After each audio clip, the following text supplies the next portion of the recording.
आज आपण one shot मध्ये पृष्ठफळ आणि घनफळ हा कंटेंट या ठिकाणी संपवणार आहे. ठीक आहे.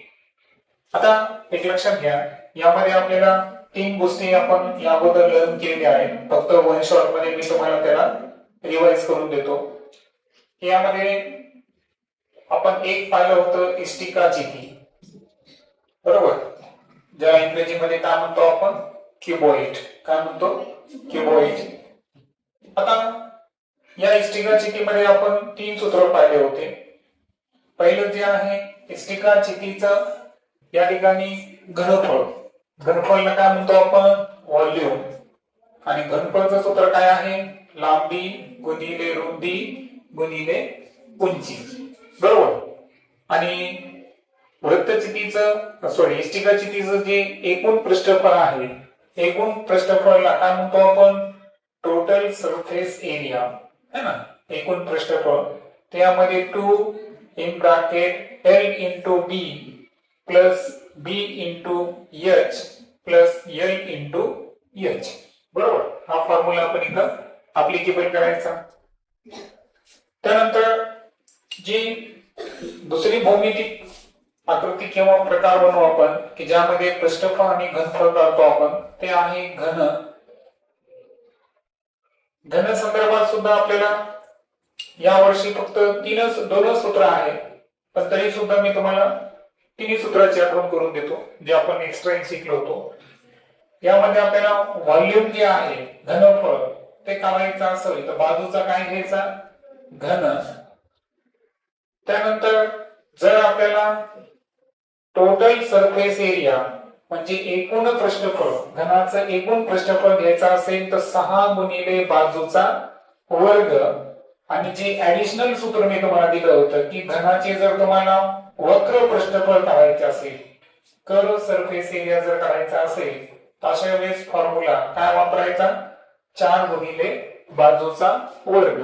फक्त ऍडिशनल दिला हे तुम्हाला विचारणार नाही, फक्त हे 2 वर तुम्ही जास्त फोकस करायचं. ठीक आहे. त्यानंतर या चॅप्टर मध्ये जी तिसरं भौमितिक आकृती आपल्याला लर्न करायची होती, तर ती होती वृत्तचिती, किंवा त्याला आपण दंडगोल सुद्धा म्हणतो, त्याला आपण सिलेंडर म्हणतो इंग्रजीमध्ये, बरोबर. ओके. सो दंडगोल म्हणा, वृत्तचिती म्हणा, बरोबर आहे का. त्यानंतर अजून एक शब्द आहे बघा त्याला, ते शब्द मी तुम्हाला सांगतो, तर ते आहे लंब वृत्तचिती. ओके. तर असं सुद्धा म्हणतात. तर यामध्ये एक लक्षात घ्या की तुम्हाला जर घनफळ काढायचं असेल वृत्तचितीचं, तर काय सूत्र आहे, pi r square h. R ही तळाची त्रिज्या आणि एच ही त्याची काय असेल, उंची असेल. दुसरं जे आहे तर तो आहे एकूण पृष्ठफळ, बरोबर.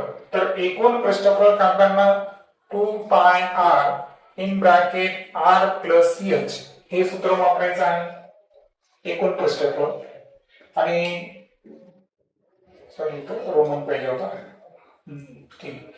आणि तिसरं जे सूत्र आहे वृत्तचिती संदर्भात, ते आहे वृत्तचितीचे वक्र पृष्ठफळ. तर वक्र पृष्ठफळचं सूत्र काय आहे, 2 पाय आर एच, बरोबर. तर हे सूत्र तुम्ही अशा पद्धतीनं शॉर्ट मध्ये जर लक्षात ठेवलं तर आपल्याला एनएमएस मध्ये त्याचा बेनिफिट होणार आहे. आणि शेवटी मी तुम्हाला इथं 2 ऍडिशनल गोष्टी लिहून ठेवलेल्या आहेत. यामध्ये हे जे सूत्र आहे, तर हे आहे ऑयलरचे सूत्र. आणि ऑयलरचे सूत्र जे आहे, तर यामध्ये V plus F is equal to E plus 2. V म्हणजे काय, व्हर्टेक्सेस, शिरोबिंदू, अधिक F म्हणजे काय, फेस, पृष्ठ. या दोघांची बेरीज ही कशाच्या इक्वल असते, E प्लस 2. E म्हणजे काय, एजेस म्हणजे काय, कडा. आणि त्यामध्ये 2 काय करायचं आपल्याला, ऍड करायचं आहे. सो तुम्हाला आता इथं सूत्र कन्फ्युज होऊ शकतात, हे ना. म्हणून आपण काय करू माहितीये का, या ठिकाणी याला नाव देऊ का, बरोबर आहे का, VF. तर VF ला शॉर्टकट काय सांगता येईल आपल्याला, V स्टँड फॉर, आपण काय करू,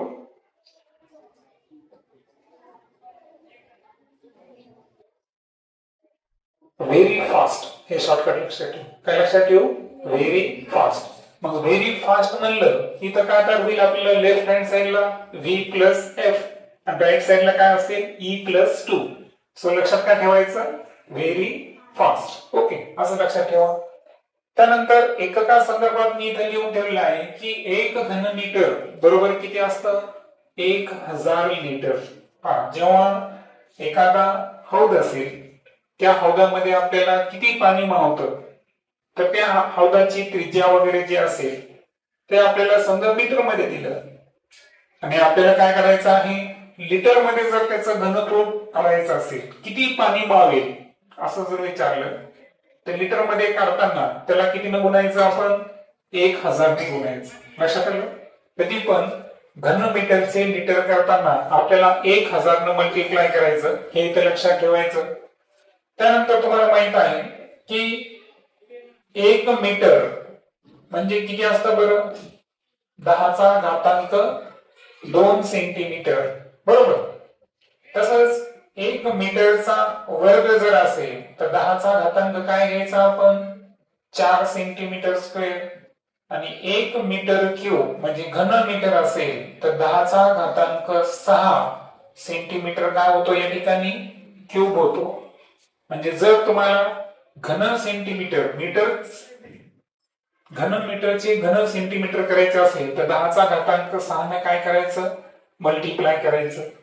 जसं की पहा आता 1 लिटर म्हणजे किती घन आहे, पहा 1 लिटर म्हणजे किती घन मीटर, 1 लिटर विचारलं मी.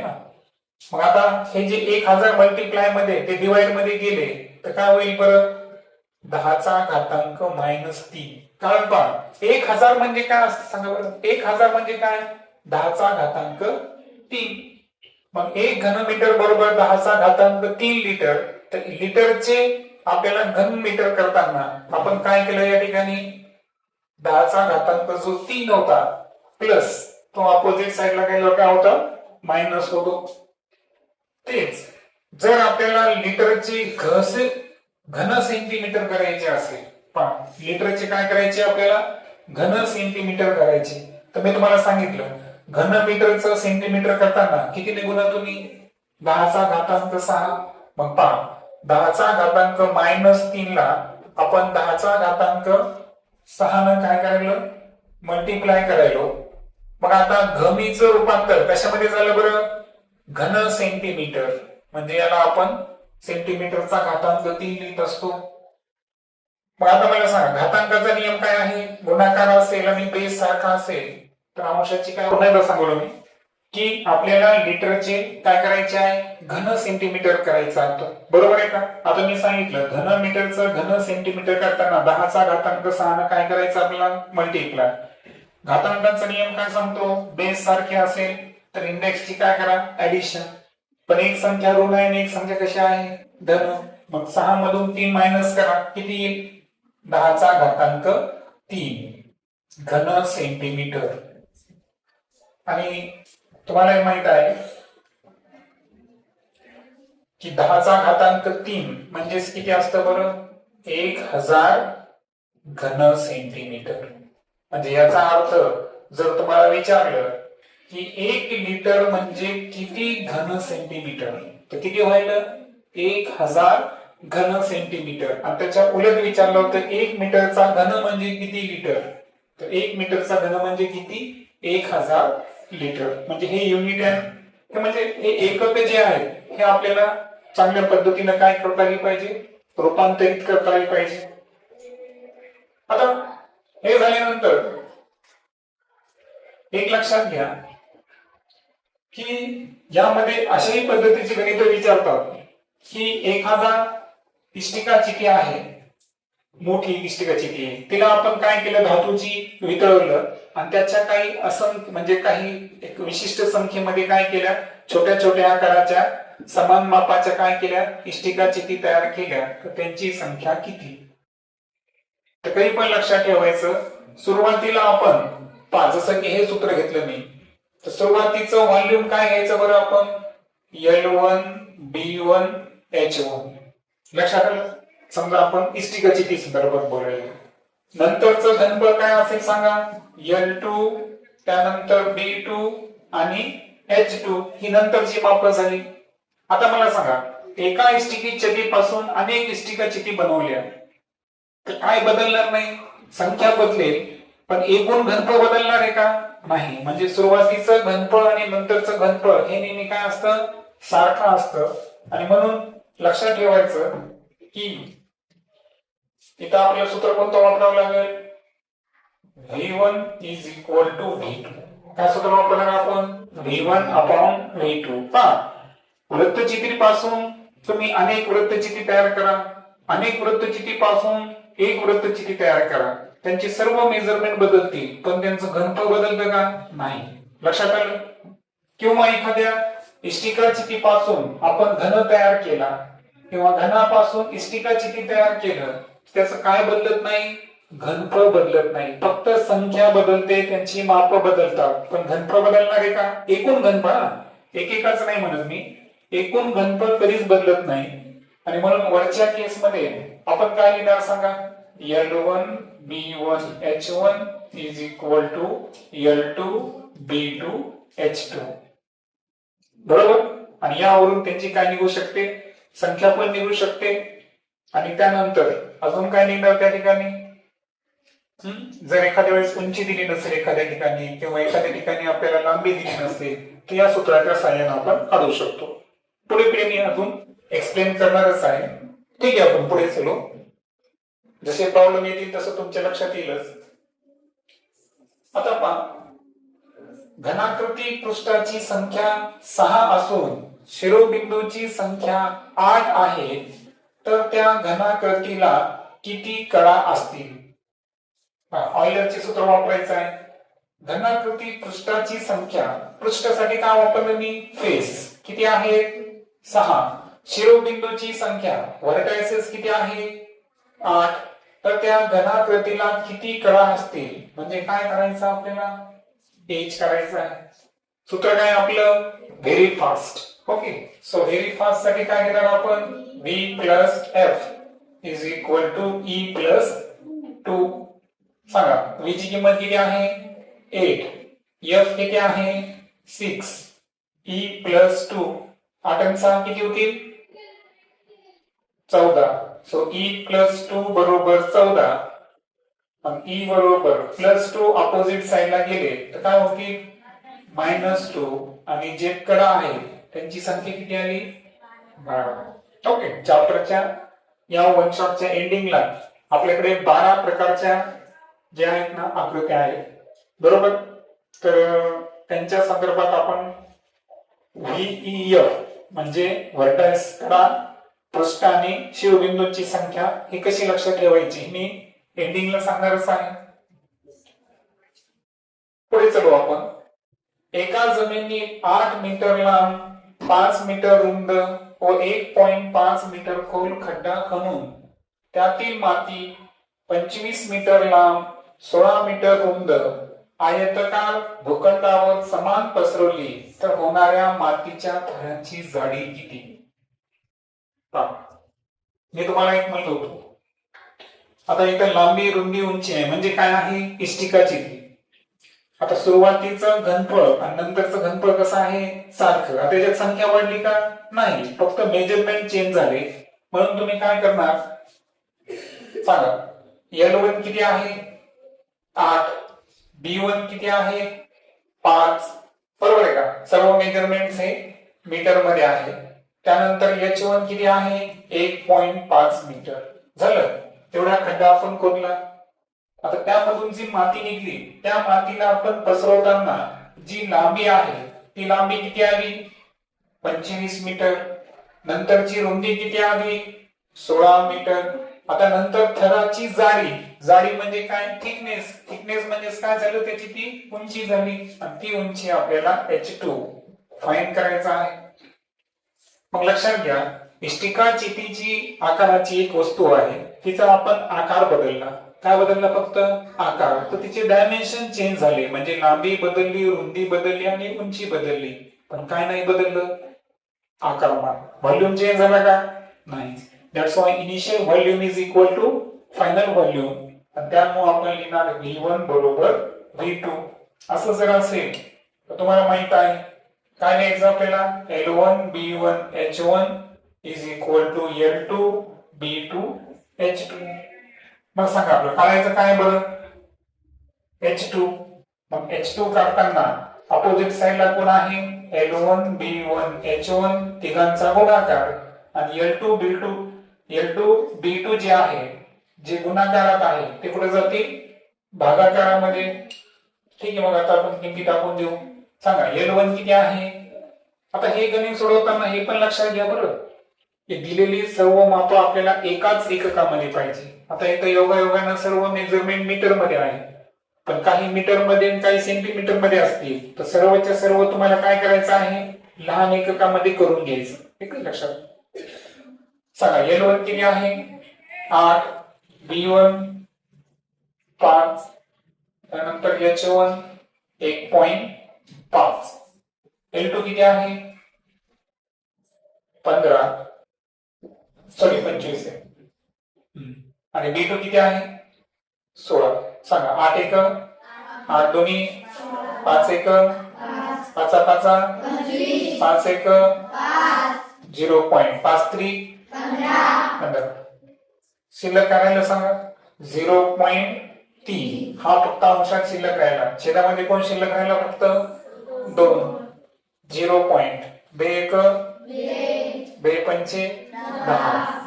आता 0.15 मीटरचे सेंटीमीटर करायचे असेल तर आपण कितीने गुणतो? 100 ने. मग 0.15 मीटर म्हणजे किती असेल? 15 ने सांगा 100 ने गुणल्यावर किती सेंटीमीटर येते? 15 सेंटीमीटर. मग आता ऑप्शन बघायचं तुम्ही. ऑप्शन जर 0.15 मीटर दिला असेल तर ते लिहा. ऑप्शन जर सेंटीमीटर मध्ये असतील तर आन्सर काय असेल? 15 सेंटीमीटर. त्यानंतर 15 सेमी बाजू असलेला घन वितळून 0.6 सेमी बाजू असलेले किती घन तयार होतील?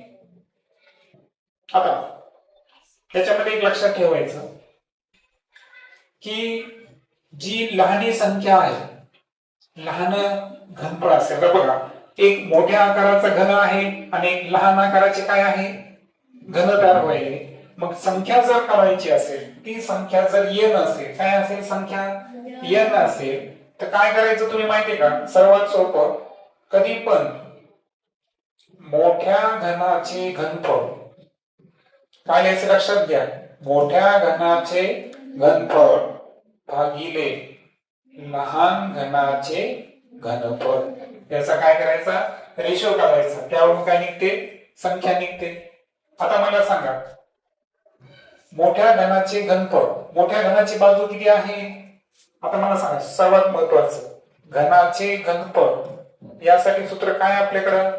बाजूचा घन. सांगा बाजू किती आहे? 15 सेंटीमीटर. त्याचा काय घेणार आपण? इथं घन घेणार. त्यानंतर त्यापासून 0.6 सेंटीमीटरचे घन तयार केले. मग 0.6 चा सुद्धा काय घ्यायचा आपल्याला? इथं घनच घ्यायचा आहे. ओके. मग आता सांगा काय होणार बरं? हा, आता दशांशचा एक नियम लक्षात ठेवा की इथं काय होणार? 15 गुणिले 15 गुणिले 15 आपण लिहिणार 3 वेळेस 6 चा घन जो आहे 6 ही संख्या. आता एक लक्षात घ्या इथं 0.6 आहे ना, 0.6 ला जर मी 6 लिहिलं, काय लिहिलं? 6, तर इथं मला 10 चा घातांक ऋण 1 लिहिता येतं. काय लिहिता येतं? 10 चा घातांक -1 लिहिता येतं. येते लक्षात? तर अशा वेळेस मी काय करणार? 0.6 चा घन न घेता मी काय घेतो? 6 चा घन 3 वेळेस घेतो. किती वेळेस घेतो? 6 चा घन 3 वेळेस. मग आता काय होणार सांगा बरं? याला जर आता मला सांगा 0.6 चा घन जर मी 3 वेळेस गुणाकार केला तर हा 10 चा घातांक ऋण 1 3 वेळेस गुणाकारात जाईल. म्हणजे 10 चा घातांक किती? ऋण 3. किती आहे? 10 चा घातांक ऋण 3. मग आता सांगा 3 दोन्ही 6 3 5 15 बेक 2.5. आता पहा इथं मी दरवेळेस 15 ला जर 6 न गुणलं तर उत्तर किती आलं 2.5 येईल. म्हणजे याचा अर्थ मी वरी काय करू शकतो 2.5 चा काय करणार घन करणार आणि 10 चा घातांक ऋण 3 जो छेदामध्ये आहे तो अंशामध्ये येऊन काय होणार 10 चा घातांक धन 3 होणार. ठीक आहे. जर हे समजत नसेल तर त्याच्यापेक्षा आणखी एक सोपी स्टेप देतो. हे मी कट करतो वाटल्यास. हे जर तुम्हाला ऑड वाटत असेल तर सरळ सरळ काय करा दोघांचा घातांक कॉमन करा. 15/0.6 चा घातांक किती करा 3. त्यानंतर आता मला सांगितलं दशांश किती संख्या आहे 1. तर वरी काय करा 1 0 वाढवा. वरी 0 वाढल्यावर किती झाले 150 भागिले 6 आणि त्याचा काय करा घन करा. मग सांगा आता 6 1 6 6 गुणी 6 पंचे 30. मग इथं 25 चा काय होतो घन. 25 चा घन किती सांगा 25 चा घन फास्ट 15,625 येईल का.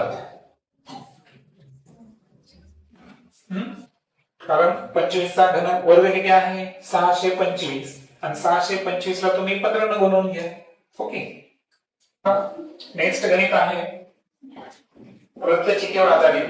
वृत्तचिती आकाराच्या 1.4 मीटर व्यास असलेल्या एक अतिव्यास हौदामध्ये 1540 लिटर पाणी मावते तर हौदाची खोली किती. आता एक लक्षात घ्या. आता वृत्तचिती असेल आणि पाणी किती मावतं म्हणजे यावरून त्याची 100% काय करायचं आपल्याला घनफळाचा विचार करायचा. येते लक्षात. क्षमता ही कशावर असते घनफळावर असते. आता वृत्तचिती आकाराच्या जी टाकी आहे तिचा जो व्यास आहे तळाचा व्यासासाठी काय वापरतो आपण डायमीटर. ते किती आहे 1.4 मीटर. यावरून त्रिज्या काढून घ्या. त्रिज्या काढायची असेल तर डायमीटरला कितीने भागावं लागतं 2 ने.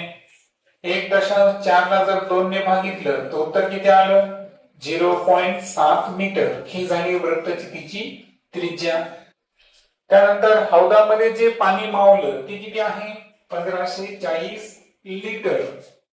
आता व्हॉल्यूम जो आहे तो आहे 1540 लिटर. सुरुवातीला सांगितलं मी. आता हे मेजरमेंट कशामध्ये आलं बरं मीटर. म्हणजे आपल्याला घनफळ कशामध्ये पाहिजे घन मीटर मध्ये पाहिजे. कशामध्ये पाहिजे घन मीटर मध्ये.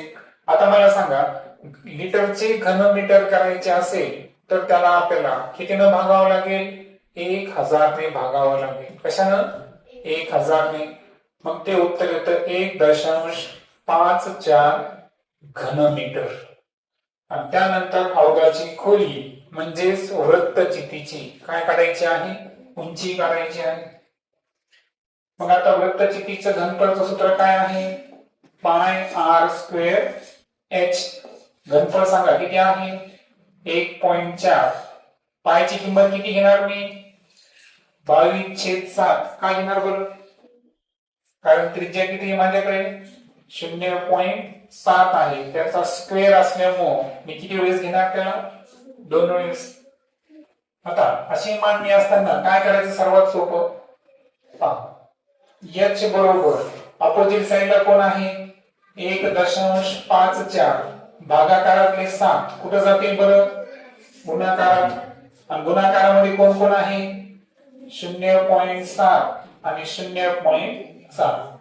आता इथं दशांश सोबत डोकं लावायचंच नाही. जितकं दशांश चिन्ह आपण जितके स्थळ अंशामध्ये पुढे नेऊ तितकं स्थळ कुठं न्यायचं छेदामध्ये सुद्धा पुढे न्यायचं. मला सांगा दशांश नंतर अंशामध्ये किती स्थळ छेदामध्ये किती स्थळ आहे 2. अंशामध्ये सुद्धा किती आहे 2. मग डायरेक्ट आपण काय करू वरी 154 घेऊ आणि खाली काय घेऊ 7 गुणिले 7. एक राहिलं आपल्याकडे 22 घ्यायचं राहिलं सॉरी. ओके चला आता म्हणजे लक्षात आलं तुम्हाला की हे दशांश नंतर 2 स्थळ पुढे न्यायचं होतं याला पण 2 स्थळ पुढे न्यायचं होतं म्हणून काही अडचण नाही, ठीक नाही. वरी आपण 2 स्थळ पुढे नेलं, जितकं स्थळ आपण अंशामध्ये नेतो तितकं स्थळ काय करायचं, छेदामध्ये तितके पुढे न्यायचे. 7 ला 7 कॅन्सल, 22 एक 22, 22 सती 144, 7 एक 7, 7 एक 7. किती उत्तर आलं? काही शिल्लक राहिले म्हणजे 1/1 म्हणजे किती उत्तर येईल? 1 मीटर. आणि म्हणून त्या हौदाची खोली जी आहे ती किती आली? 1 मीटर आली. नेक्स्ट गणित जे आहे हे सुद्धा वृत्तचितीवर आधारित आहे, पण थोडंसं चॅलेंजिंग आहे. पहा की वृत्तचितीची उंची ही त्रिज्येच्या काय आहे? दुप्पट. सांगा वृत्तचितीच्या उंचीसाठी काय वापरतो आपण? h. हे त्रिज्येच्या दुप्पट आहे म्हणजे किती घेणार आपण? 2r. वृत्तचितीचे एकूण पृष्ठफळ पहा काय सांगितलं मी? वृत्तचितीचे एकूण पृष्ठफळ काय सांगितलं? वृत्तचितीचे एकूण पृष्ठफळ TSA, टोटल सरफेस एरिया जो आहे तो किती दिला आपल्या? 924 मीटर स्क्वेअर. तर उंची किती? म्हणजे आपल्याला कोणाचं माप काढायचं आहे? h काढायचं आहे. यासाठी आपल्याला वृत्तचितीचे जे एकूण पृष्ठफळ आहे TSA ते माहित पाहिजे. काय बरं TSA? 2 पाय r in bracket r plus h हा झाला त्याचा फॉर्म्युला. करेक्ट. आता एक लक्षात घ्या, इथं किंमत दिलेली नाहीये, परंतु आपल्याला उत्तर कोणाचं काढायचं आहे? h काढायचं आहे का r काढायचं आहे? h काढायचं आहे. मग आता आपण काय करायचं की यावरून r ची किंमत काढायची. आता मला सांगा, हे 2 गुणाकारात आहे, अपोजिट साइडला गेल्यावर पुढे जातील भागाकारामध्ये, म्हणजे r ची किंमत किती आली? h/2. मग आता आपण काय करायचं, जिथं जिथं r आहे तिथं तिथं आपण h/2 टाकायचं. आता मला सांगा, मी ही किंमत टाकायलो का h = 2r? मी जर h = 2r टाकलं तर अगोदर काय निघेल? त्रिज्या, आणि मग त्यावरून मला काय काढावं लागेल? उंची काढावं लागेल. त्याच्यामुळे मी ती पुटअप न करता कोणती किंमत पुटअप करायलो? r बरोबर h/2. आता 2 पाय सांगा r ची किंमत काय टाकायची? h/2. टोटल सरफेस एरिया दिलेला आपल्याला किती आहे? 924. कंसामध्ये r ची ऐवजी काय टाकायचं मला? h/2/h. हे 2 2 काय होतील? कॅन्सल. पाय h कंसामध्ये सांगा छेद समान करून घ्यावं लागेल. h गुणिले 2 किती होतात? 2h. 2h मध्ये एक h मिळवा, किती h होतील? 3h. हे काय लक्षात सर्वांना? पहा 2 गुणिले h म्हणजे 2h. 2h मध्ये 1 मिळवला म्हणजे किती झालं? 3h. छेद 2 जशाचा तसा, म्हणजे आपण कॉमन छेद घेतला. मग आता काय होईल सांगा? हे जे 2 भागाकारामध्ये आहेत ते कुठे येतील आता? गुणाकारामध्ये. सो आता आम्ही ही मांडणी करून घेतो. पाय h गुणिले 3h बरोबर हे भागिले 2. 924 सोबत गुणाकारात पाठवणार मी. आता सांगा काय होईल? पुन्हा हे 3 आहे आणि पाय आहे, तर हे सुद्धा आपल्याला कुठं पाठवावं लागेल? आता छेदामध्ये पाठवावं लागेल. मग सांगा आता काय होईल? h गुणिले h काय होणार? h². लक्षात येतं का? मी स्टेप वाढवतो वाटल्यास इथं. पहा h गुणिले h h² गुणिले 3 गुणिले पाय किती व्हायला? 3 पाय = 924 into 2. आता h² बरोबर अपोजिट साइडला आहे 924 गुणिले 2 भागिले काय आहे? 3 पाय. आता आपण काय करू? पायची किंमत टाकून देऊ त्या वाटल्यास. चालतं? वाटल्यास 3 ना गुणाकार करू. 3 3 9, 0 ला 0, 3 8 24. पावर आहे 308 गुणिले 2. खाली कोण आहे? पाय. पायची किंमत किती आहे? 22/7. आता इथे एक लक्षात ठेवायचं, छेदातला छेद नेहमी कुठे जातो?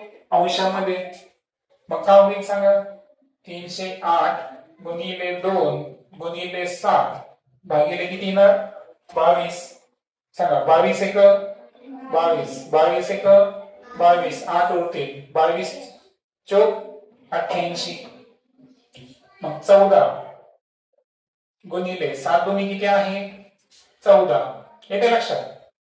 आता ही किंमत कोणाची आली बरं एच स्क्वेअरची. कोणाची किंमत आली एच स्क्वेअरची.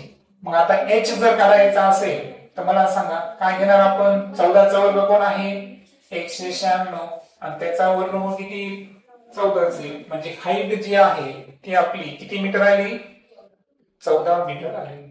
अशा पद्धतीने हे काढलं आपण. ओके. आता चुकून म्हणण्यापेक्षा ती पण पद्धत योग्य आहे. आता आपण काय करू h बरोबर 2r ही इथं पुटअप करून देऊ. चला आता दुसरी मेथड. आता ही मेथड 2. आतापर्यंत आपण जे पाहिलं ही काय होती मेथड 1. एक पद्धत पाहिली आपण. दुसऱ्या पद्धतीने तेच उत्तर येतं का हे फक्त तपासून पाहू. मग सांगा आता काय सूत्र आहे आपलं टीएसए. किती टीएसए आपला 924 2 पाय. आता r ची किंमत आपल्याला टाकायची नाही कंसात r प्लस h च्या ऐवजी कोणती किंमत टाकायची 2r. सो 2 पाय r प्लस 2r किती झालं 3r बरोबर. मग आता 924 बरोबर सांगा आता 3 दोन्ही 6 पाय r गुणिले r चा वर्ग. मग r बरोबर 924 भागिले 6 पाय 6 एक 6 नंतर किती झाले 32 6 पंचे 30 2 साइन चौक 24. आता 154 आहे. पायची किंमत काय सांगितली तुम्हाला 22/4. पण आता इथं 22 लिहितो आणि छेदातला छेद कुठे गेला अंशामध्ये 22 एक 22. काय सांगा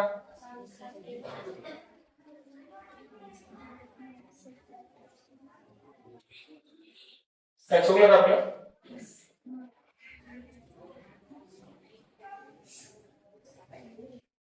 तीन दोन किती झाले 6 6 एक 6 6 पंचे 30 54.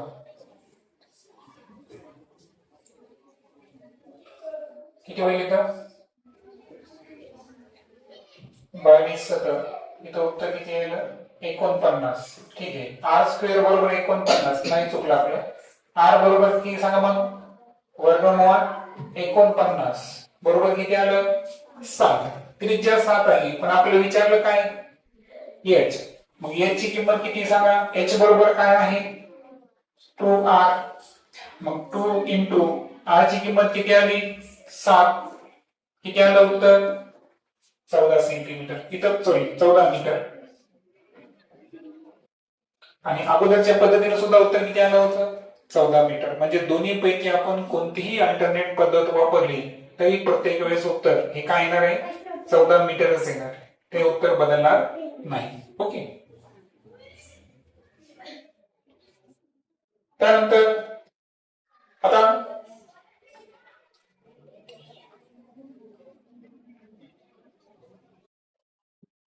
धातूच्या घनाची बाजू किती सेंटीमीटर आहे 8 सेंटीमीटर. असे 4 घन वितळून त्यापासून का तयार केली इष्टिकाची ती. तर तिचे तळाचे क्षेत्रफळ 64 असेल तर उंची किती. आता दोन गोष्टी इथं. एक काय आहे इष्टिकाची ती बरोबर आणि दुसरं काय आहे इष्टिकाची ती पासून सॉरी सुरुवातीला काय आहे घन आहे आणि घन पासून आपण काय तयार करायलो इष्टिकाची ती तयार करायलो बरोबर. सर्वात अगोदर मला सांगा की घनाची बाजू किती आहे 8 सेंटीमीटर. असे किती घन लागले आपल्याला 4. अगोदर एका घनाचं घनफळ काढू सांगा. घनाचे घनफळ बरोबर काय आहे बाजूचा घन 8 चा घन किती येईल सांगा 512 आणि उत्तर कशामध्ये घन सेंटीमीटर. मग आता यावरून जर आपण 4 घनाचे घनफळ काढले, किती घनाचे? 4 घनाचे घनफळ काढले तर 512 ला कितीने गुणावे लागेल? 4 ने गुणावे लागेल. 12 चौक 48 आणि 5 चौक 20. मग आता जे आपल्याकडे इनिशियल व्हॉल्यूम होता, इनिशियल व्हॉल्यूमला कधी पण आपण काय कन्सिडर करू? 1 है ना. एक नंबरला कोण होता आपल्याकडे? घन होता. आणि घन असं 4 घनाचं घनफळ है ना. एक घनाचं काढलं का आपण? नाही, आपल्याकडे 4 घन आहेत, त्याचं घनफळ काढलं 2048 घन सेंटीमीटर. आता त्यामध्ये काय झालं की त्यापासून इष्टिका चिती तयार केली. इष्टिका चितीला किती पॅरामीटर आहेत? 3, लांबी, रुंदी आणि उंची. पैकी यांनी काय सांगितलं की जे तळाचे क्षेत्रफळ आहे, आता तळाला समजा आपण म्हणलं लांबी आणि रुंदी आहे, तर लांबी आणि रुंदीचं जे क्षेत्रफळ आहे ते किती आलं? 64 सेमी आलं. तर आता आपल्याला त्याची काय करायची आहे? उंची काढायची आहे. ओके, सो 64 सेंटीमीटर हे आलेले तळाचं क्षेत्रफळ. तर आता आपल्याला काय करायचं आहे? उंची. आता मला सांगा, इष्टिका चितीचं घनफळचं सूत्र काय आहे? L गुणिले B गुणिले H. पण L गुणिले B ची किंमत डायरेक्ट दिलेली आहे, किती दिली आहे? 64. मग 64 गुणिले H हा काय झाला? व्हॉल्यूम 2. मी तुम्हाला सांगितलं होतं की सुरुवातीचा व्हॉल्यूम आणि नंतरचा व्हॉल्यूम हा कसा आहे? सारखा आहे. सुरुवातीच्या व्हॉल्यूमची किंमत किती सांगा? 2048. नंतरचा व्हॉल्यूम किती आहे? 64 गुणिले H. H बरोबर 2048 ला आपल्याला काय करावं लागेल? 64 ने बरोबर 8 8 64 सांगा. 8 दोन्ही 16 किती उरले? 4 44. 8 पंचे 40. 8 सख 48. 8 एक 8 3 24. एक उरला. 8 दोन्ही 16. म्हणजे H आलं ते किती सेंटीमीटर आलं? 32 सेंटीमीटर. आलं लक्षात? तर या पद्धतीने हे आपण कंपॅरिझन करायचं. सर्वात शेवटी 2 गणित आहेत आपल्याकडे, बरोबर? केव्हा नाही ना? ओके. पण 2 गणित मी मुद्दाम काय घेतली माहितीये का? की याच्यामध्ये तुम्हाला काय करायचं? एक प्रमाण काढायचं. मग ते प्रमाण कसं काढता येईल पहा. घनाची बाजू दुप्पट केल्यास घनाचे पृष्ठफळ किती टक्क्याने वाढेल? हे आपलं पहिला प्रश्न आहे. मला सांगा, घनाचे जे पृष्ठफळ आहे तुम्हाला आहे एकूण पृष्ठफळ, बरोबर आहे ना? सो टोटल सरफेस एरिया जर घेतला आपण क्यूबचा तर काय आहे बरं? तो 6L चा स्क्वेअर. आता मला सांगा, हा जो एरिया आहे हा एरिया काय आहे बरं? जी घनाची बाजू आहे त्याच्या वर्गाच्या काय आहे? डायरेक्टली प्रोपोर्शनल, म्हणजे समानुपाती है ना. बरोबर आहे का? डायरेक्टली प्रोपोर्शनल आहे त्याच्या वर्गाच्या, बरोबर. मग आता हे कोणतं प्रमाण झालं? समप्रमाण है ना. इथं तुम्ही चलनाच्या पद्धतीने सुद्धा एक गणित सोडवू शकता. मग आता काय झालं? घनाची बाजू दुप्पट केली. पहा, घनाची सुरुवातीची जी बाजू असते L1 ती किती आहे आपल्याकडे? L. आणि L2 जी आहे नंतर बाजू काय केली? दुप्पट. नंतर बाजू काय केली? दुप्पट. तर घनाचे पृष्ठफळ किती टक्क्याने वाढेल? आता टक्के घेताना मी तुम्हाला म्हणलो होतो की आपण किती ने गुणतो? 100 ने गुणतो. किती ने गुणतो? 100 ने. मग आता मला सांगा, सुरुवातीचं क्षेत्रफळ जर A1 असेल, किती असेल? A1. किंवा आपण सुरुवातीला A1 घेऊ, तेव्हा लांबी किती होती सांगा? L. आता लांबी L म्हणजेच L चा काय घ्यायचा आपल्याला? वर्ग. लक्षात येतं? नंतरची लांबी किती झाली? 2L square. तर आता आपल्याला A2 काढायचा आहे. मग तुम्हाला माहिती आहे कोणतं सांगितलं होतं मी तुम्हाला? सांगा एक मिनिट, इथं थोडं बाजूला लिहितो. A1 आणि A2 लक्षात येतं का तुम्हाला? की सुरुवातीची लांबी मी काय कन्सिडर केली? L. नंतरची लांबी काय झाली होती सांगा? दुप्पट. ती किती घेतली मी? 2L. मग आता क्षेत्रफळ जे आहे ते लांबीच्या वर्गाच्या काय आहे? समानुपाती आहे. बरोबर, समप्रमाणात आहे. म्हणून मी एरिया A1 असताना लांबी L1 ची जी माप होतं L त्याचा वर्ग घेतला, A2 बरोबर 2L स्क्वेअर घेतला. समप्रमाण मध्ये काय करतो आपण, तिरकस गुणाकार. मग सांगा A1 गुणिले 2L चा स्क्वेअर काय असेल सांगा, 4L स्क्वेअर. काय झाला, 4L square is equal to A2 चा गुणाकार कोणासोबत करणार तुम्ही, L स्क्वेअर सोबत. बरोबर. मग आता सांगा का होईल. आता आपल्याला मुळात काय माहिती का, A2 काढायचा. आता गुणाकारामध्ये इकडे पण L स्क्वेअर आहे, इकडे पण L स्क्वेअर आहे, त्याला डायरेक्ट तुम्ही काय करा, कॅन्सल करा. मग आता सांगा A2 बरोबर किती आला सांगा, 4 गुणिले A1 म्हणजे 4A1. म्हणजे याचा अर्थ नंतरचा जो एरिया आहे सुरुवातीच्या एरियाच्या किती पट झाला, 4 पट झाला. आता मला सांगा 4 पट झाला म्हणजे किती झाला तो, 400 पट. आता सुरुवातीला मी म्हणलो तुम्हाला, सुरुवातीला नेहमी किती असतं, 100. सुरुवातीला नेहमी कोणती बाजू 1 आहे म्हणजे किती आहे, 100. आता मला सांगा 100 ची 400 झाली म्हणजे किती टक्क्याने वाढलं. सुरुवातीचा जो एरिया आहे लक्षात घ्या, सुरुवातीचा एरिया जो आहे तो किती आहे, 100%. नंतरचा जो एरिया होता A1 च्या 4 पट आहे, 4 पट आहे म्हणजे किती टक्के झाला तो, 400% झाला. मग कितीने वाढला, कितीने वाढला हे काढायचं असेल तर 400% आपल्याला 100% काय करावं लागेल, वजा करावं लागेल. मग ते उत्तर किती टक्क्याने वाढेल, 300% वाढला. झाला किती, 400%. चौपट, चौपट म्हणजे 4%, 400%. दुप्पट झाला म्हणजे 200%. आलं लक्षात. तर नंतरचा 400% झाला म्हणून 100 आपण मायनस केला म्हणजे किती टक्क्याने वाढला होता काय, आपल्या उत्तराला 4. सर म्हणले होते 4 पट म्हणजे किती, 400%. लगेच आपण 400%ला राईट करतो. पण आपल्याला विचारलं काय होतं, किती झाला हे विचारलं का नाही, किती टक्क्याने वाढला फरक विचारला.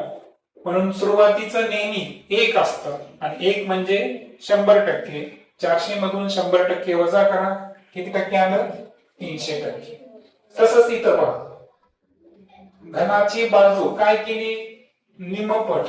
पहा सुरुवातीची बाजू काय आहे L, नंतरची निमपट केली म्हणजे काय आलं, L/2. मग आता मला सांगा सूत्र काय आपल्याकडे, की area is directly proportional to L square. म्हणजे क्षेत्रफळ हे बाजूच्या वर्गाच्या काय आहे, समप्रमाणात. सांगा सुरुवातीला एरिया A1 होता तेव्हा लांबी काय होती, L. त्यानंतर नंतरचा एरिया A2 झाला तर लांबी किती झाली, L/2. याचा काय घ्यायचं आपल्याला, स्क्वेअर. स्क्वेअर घेऊन यांचा काय करायचं आता, तिरकस गुणाकार समप्रमाण असल्यामुळे. सांगा आता काय होईल, A1 गुणिले L/2 चा स्क्वेअर काय होईल सांगा, L²/4. बरोबर आहे का, अंशाचा आणि छेदाचा वर्ग. A2 सोबत कोण आहे, L². हा ऍज इट इज. L² काय झालं इथं, कॅन्सल. मग सांगा A2 बरोबर काय आला, अंशामध्ये आहे A1, छेदामध्ये आहे 4. छेदामध्ये 4 आहे याचा अर्थ काय झाला, 4 पट काय झाला तो कमी झाला है ना, 4 पटीने काय झाला, कमी. मग आता मला सांगा सुरुवातीचा एरिया किती टक्के घ्यायचा असतो आपल्याला, 100%. आता दुसऱ्या केस मध्ये काय झालं की एरिया कितीने कमी झाला, 4 पटीने कमी झाला. मग 100ला 4 न गुणा किती टक्के झाला, नंतरचा एरिया किती टक्के झाला, फक्त 25% झाला. बरोबर आहे का, चौथा भाग घ्यावा लागेल ना आपल्याला, 100चा चौथा भाग काय झाला, 25%. मग आता प्रश्न काय विचारला होता, इथं होता कितीने वाढला, पण इथं प्रश्न काय आहे, किती टक्क्याने कमी झाला. पहा किती टक्क्याने कमी झाला हे काढायचं असेल तर आपल्याला A2 च्या पर्सेंटेज मधून A1 चं पर्सेंटेज काय करावं लागेल, मायनस. A1 किती आहे, 100. हे किती आहे, 25 दोघांची वजाबाकी करा. किती टक्के? 75%. येते लक्षात? त्याच्यामुळे तुम्ही ते जरी लक्षात ठेवलं का की घनाची बाजू दुप्पट केली की घनाचे घनफळ किती टक्क्याने वाढते? 300%. आणि घनाची बाजू जर निमपट केली तर घनफळ जे आहे किती टक्क्याने कमी होतं? 75% कमी होतं. हे लॉजिकली तुम्ही लक्षात ठेवा. एखाद्या वेळेस इथं चौपट पण येऊ शकतं. त्याच्यामुळे तुम्हाला हे सर्व सूत्र काय करावं लागतील? फॉलो करावं लागतील. ओके. आता सर्वात शेवटी आपल्याकडे 12 प्रकारच्या घनाकृती आहेत. तर त्यामध्ये VEF व्ही म्हणजे काय कसं सांगितलं मी तुम्हाला सांगा? व्हर्टायसेस. व्हर्टायसेस म्हणजे काय? शिरोबिंदू. बरोबर. ई म्हणजे एज म्हणजे काय? कडा. आणि एफ म्हणजे फेस म्हणजे काय? पृष्ठ. आता ही संख्या सुद्धा तुम्ही लक्षात ठेवणं आवश्यक आहे. किंवा इथं ऑयलरच्या तुम्हाला 2 जरी माहित असेल तर तिसरं तुम्ही ऑयलरच्या सूत्रावरून काढू शकता. Very fast plus E plus 2. बरोबर आहे का? काय सूत्र आहे आपलं? ऑरेंज कलर मध्ये लिहितो म्हणतात. काय आहे? V plus F is equal to E plus 2. आता सांगा इष्टिका किती आहेत? त्यामध्ये शिरोबिंदू किती? 8, कडा 12 आणि पृष्ठ 6. घनाला सुद्धा शिरोबिंदू किती आहेत? 8, कडा 12 आणि पृष्ठ 6. वृत्तचिती शिरोबिंदू आहे का? नाही. 2 वर्तुळाकार कडा असतात आणि 3 काय असतात? पृष्ठ. 3 पैकी 2 पृष्ठ हे वर्तुळाकार आहेत, वरचा आणि खालचा, आणि एक वक्र पृष्ठफळ असतं 1. शंकू यामध्ये शिरोबिंदू किती आहे? शंकूला एकच असतो. एकच कडा आहे. बरोबर. ती सुद्धा वर्तुळाकार असते आणि 2 पृष्ठ आहे. एक जे आहे सपाट आणि एक आहे वक्राकार. त्यानंतर त्रिकोणी चिती जी आहे त्यामध्ये शिरोबिंदू 6, त्यानंतर कडा 9. बरोबर. आणि पृष्ठ जे आहे ते किती आहे? 5. आता ही जी त्रिकोणी चिती आहे ना यामध्ये लक्षात ठेवायचं की त्रिकोणी पृष्ठ किती आहे? त्याला 2. आणि चौकोना प्रति जे पृष्ठ आहे ते किती आहे? 3. पंचकोनी चितीमध्ये पाहिलं तर शिरोबिंदू 10, कडा 15 आणि पृष्ठ 7. षटकोनी चितीमध्ये पाहिलं शिरोबिंदू 12, कडा 18, पृष्ठ 8. त्यानंतरचा आहे गोल. गोलाला शिरोबिंदू असतो का? नाही. म्हणून शिरोबिंदू 0. गोलाला कडा असते का? नाही. शिरोबिंदू आणि जे पृष्ठ आहे ते एकच असतं, वक्राकार. त्रिकोणी सूची असेल तर शिरोबिंदू 4, कडा किती येतील? 6 आणि पृष्ठ किती आहे? 4. चौकोनी सूचीमध्ये शिरोबिंदू 5, कडा 6 आणि पृष्ठ कडा 8 आणि पृष्ठ 5. पंचकोनी सूची शिरोबिंदू 6, कडा आणि पृष्ठ, आणि सर्वात शेवटी षटकोनी सूची यामध्ये शिरोबिंदू, कडा आणि पृष्ठ 7. तर अशा पद्धतीचं या ठिकाणी पृष्ठफळ आणि घनफळ हे 1 शॉट या ठिकाणी आपण समाप्त करू.